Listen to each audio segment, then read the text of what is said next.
my name is Jill Summerville. I'm an actor, a playwright, a dancer, and a fight choreographer. This play is a modernized adaptation, but we are staying true to Shakespeare's principles that love is a surprise and a surprising contradiction. I'm currently a PhD student in the theater department at The Ohio State University. My dissertation, because this is the only time anybody's going to let me talk about it, is about trying to make it easier to cast Gimp actors on stage. So I'm looking at what problems arise when a wheelchair is on stage and what metaphorical implications it has and how we can address those in a way that makes Gimps easier to cast.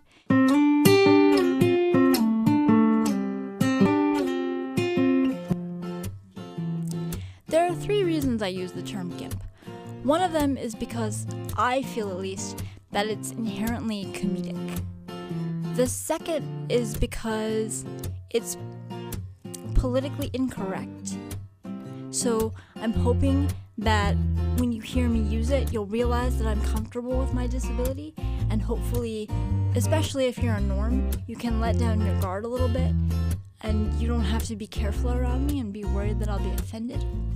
The third reason is because as an actor and a fight choreographer and a dancer, somebody who moves around a lot and exists in my body a lot, I think it's important to foreground the presence of my gimpiness in a society that usually tries to make me feel comfortable by pretending I'm quote-unquote normal. I like to use a word that shows that I am different from most of the people around me, and that's perfectly okay.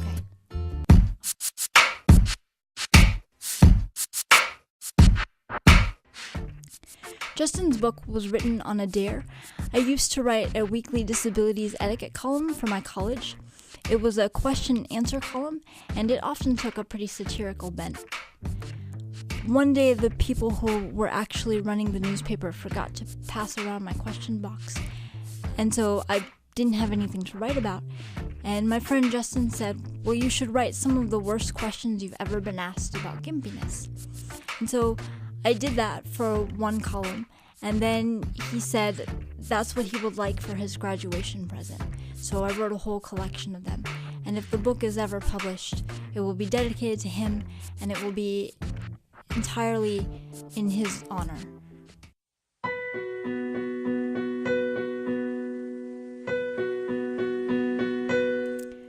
I hope they laugh a lot.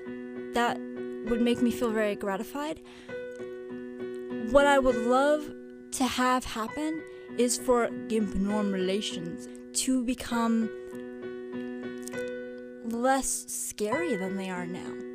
I think that a lot of times when people encounter me, at least, I can't speak for Gimp kind, they're genuinely afraid that I'm going to be upset with them, afraid that they're not going to say the right things, and while fear is a very genuine response because I know it's difficult, I also wanted to make it easier for people to meet in a way that's closer to a friendship, where you know that things are going to be hard and you know that you're going to have questions, but this leap is worth taking. And so I wanted to give them a template for doing that.